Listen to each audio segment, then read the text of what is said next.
көңіл дариғай жалған өмір-ай. Айдай ару заман аққу әнін салған, гүл жайнаған қайран өмір-ай. Қайран дүние уашыркын айхой кезең, бір орында тұрмайды өмір өзен. Ақ соң қара ақ кеме мөрге жүзіп, болашаққа қараймын нұрлы көзбен.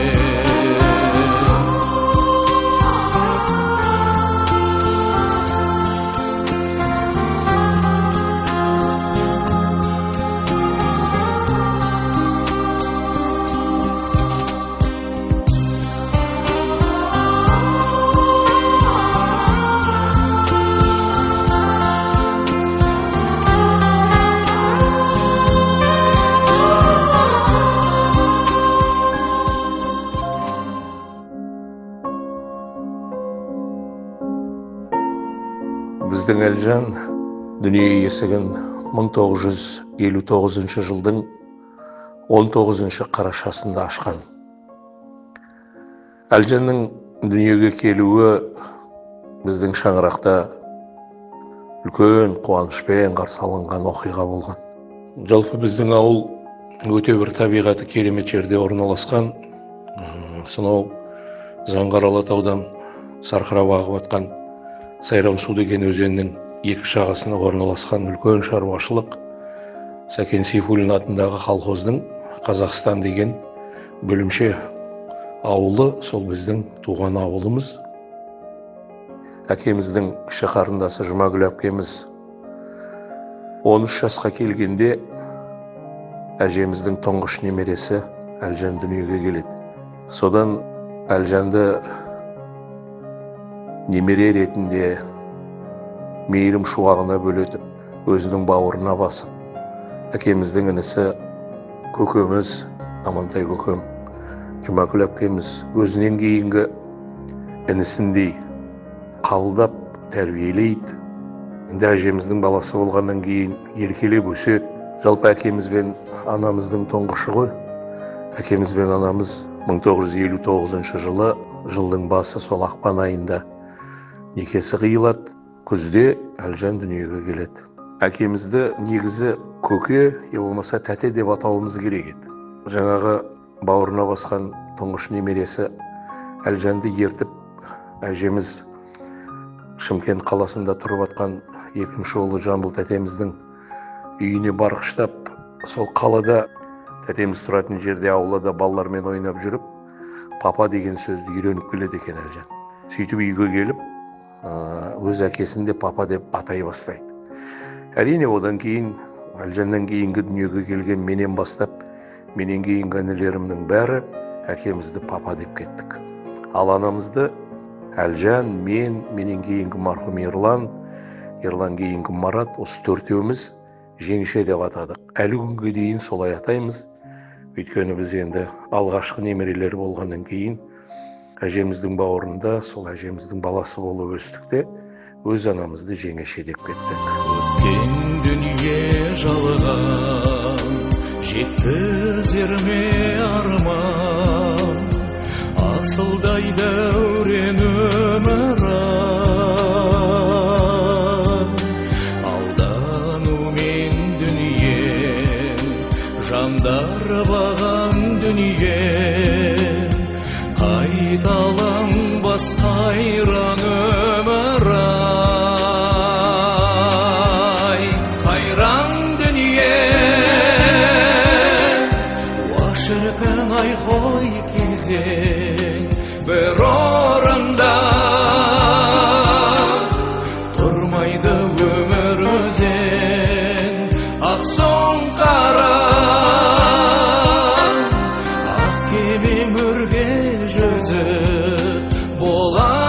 жаққа қараймын нұрлы көзбен.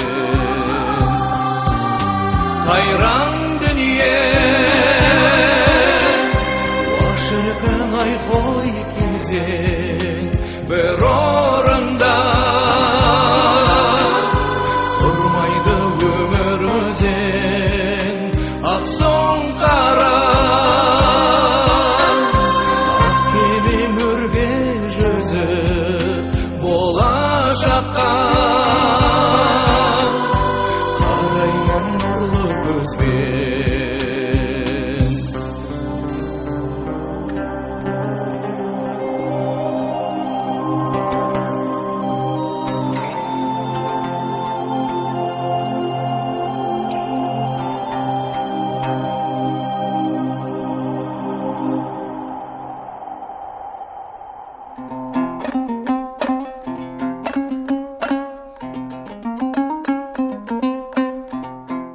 Әлжан 59-шы жылы туғанмен, жылдың аяғы болған соң 60-шы жылы туылған балалармен 1967 жылы мектепке оқуға барады, 1-ші классқа. Өзімен қатар 60-шы жылы туған балалармен 10 жыл мектепте оқиды. Енді мектепте оқып жүрген кезде Әлжан өзінің зеректігімен, алғырлығымен көзге түсіп, спорт ойындары болсын, үйірмелер болсын, мектепте өте белсенді қатысып, мектептің атынан олимпиадаларға қатысып, ән айтып, қойылымдар жасап сөйтіп жүретін. Содан 1977 жылы 8 март орта мектебін 10-шы сыныбын бітіріп, 10-шы класста Мәскеуге Луначарский атындағы өнер институтына, театр институтына оқуға түседі. Мәскеуде институтта оқып жүргенде де Әлжан қатарынан озып, ерекше өзінің ұстаздарының көзіне ілінеді. Олардың жаңағы тобының жетекшісі профессор, Советтер одағының халық артисі Дудин деген профессор соның классында оқиды. Дудиннің ерекше классына іліккен біздің Әлжан ағамыз сол студенттік қойылымдарда басты кейіпкерлерді ойнап, тіпті 5-ші жылы институтты бітіріп дипломдық спектакльде ерекше бір қойылымды, басты рөлді сомдап, сол дипломын үздік деп тапсырады. Үздік топ болып, сол қойылыммен Алматыға келеді, бүкіл топ Мәскеуден. Сол спектакльді Алматыдағы өнердің қара шаңырағы Әуезов театрының сахнасында көрсетіп көрермендерге және театр саласының мамандарына, театр ұжымына сол қойылымды көрсетеді. Соның нәтижесінде кейін сол спектакль Чарлидің сүйікті әпкесі деген қойылым бұрыннан таныстың. Міне сол қойылым театрдың репертуарына қабылданады. Әрине, ол спектакль ойнау үшін сол қойылымдағы басты кейіпкерлерді сомдап келген студенттердің арасынан бірнеше қыз жігіттер театрдың штатына қабылданады.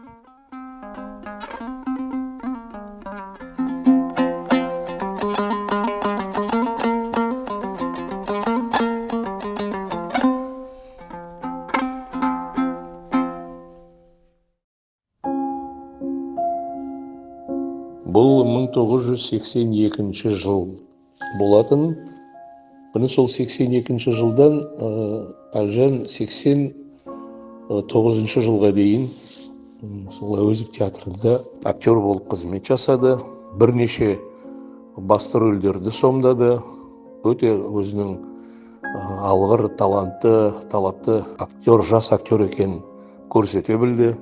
Енді әрине 89 жылы біздің қоғамымызда, елімізде нарыққа бет алған бағыт басталған кезде Әлжан театрдан өз еркімен кетіп, өзін кәсіп саласында байқап көруді мақсат қойып, сол кәсіп саласына ауысты. Одан кейінгі өмірі әрине осы кәсіп саласында болды. Ол салада да өздерің білесіңдер, үлкен жетістіктерге жетті, талай қызметтер атқарды. 90-шы жылдардың орта шенінде осы жоғарғы сот саласында да біраз қызмет жасады. Сот әкімшілігі деген мекемелер құрылған кезде, сол сот әкімшілігінің Алматы бөлімінде шаруашылық істі жолға қою мақсатында керемет өзін көрсете білді, осы салада жұмыстар жасады. Одан кейін қайтадан сол өзінің кәсібіне қайтып оралды. Сол кешегі күнге дейін Әлжан өзінің жеке кәсібімен айналысты. Енді отбасы айтатын болсақ, отбасы туралы. Алғаш отбасын Әлжан ағамыз Мәскеуде оқып жүрген 5-ші курста сол кезде құрған болатын. Өзімен бірге оқыған курстас Күлия атты жеңгеміз екеуі некелесіп, алғашқы неке тойларын сол Мәскеуде студенттік той ретінде өткізген. Ол некеден Әлжан ағамның тұңғыш ұлы Айдос дүниеге келді. Айдос бүгін Құдайға шүкір үлкен азамат болды. Соңынан 6-7 ұрпақ өрбітті. Соншалықты немере сыйлады әкесіне. Енді одан кейінгі Әлжан ағамыздың мағыналы өмірі кейінгі құрған отбасы Салтанат жеңгемізбен болды. Салтанат жеңгемізден 2 қызымыз бар, Ділбар, Сарбиназ атты қыздарымыз. Олардан да 6-7 немере бар. Құдайға шүкір бәрі өсіп, бүгінде үлкен азамат болып келе жатыр. Құдайға шүкір Әлжан ағам балаларының бәріне жоғары білім берді. Өмірде өздерінің жолын табуына, отбасын құруларына бүкіл қолынан келгенінің бәрін жасады. Ұлды ұяға, қызды қияға қондырды, қазақшалап айтқанда. Міне солар балаларынан көрген немерелерінің ортасында қызықты ғұмыр кешті Салтанат жеңгеміз екеуі.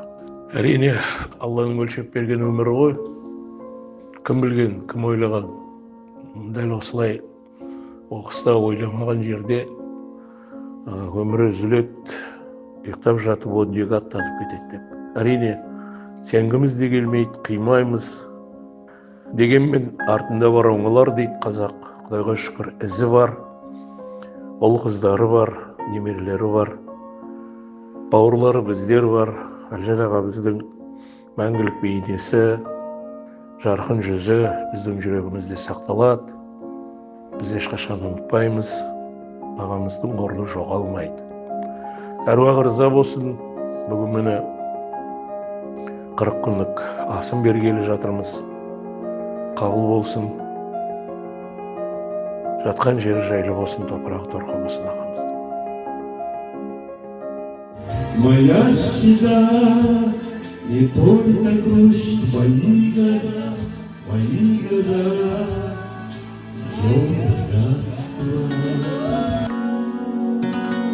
жаз өмірін, мәз өмірін қысқарды. Бара жатыр қос қайтып. Зымырайды менің бала кезімде, бір жалт етіп өте шыққан сезімде.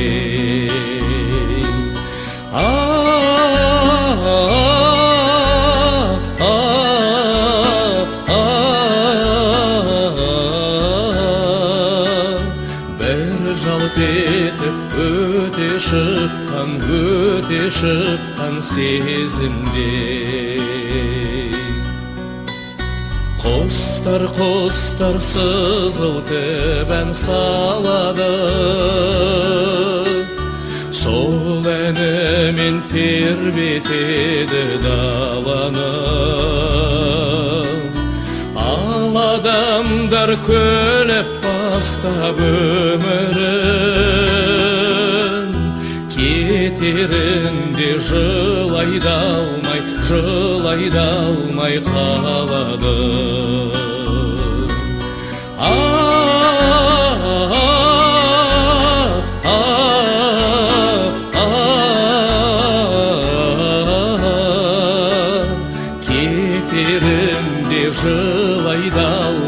жылай да алмай қалады.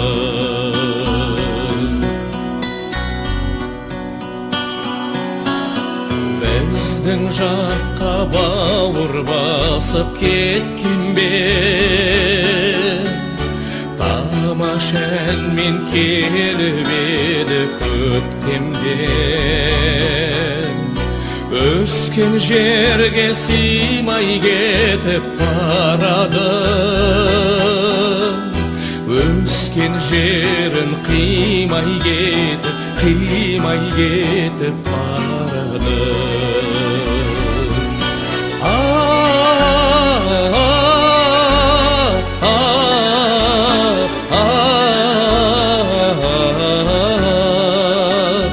Өскен жерін қимай кетіп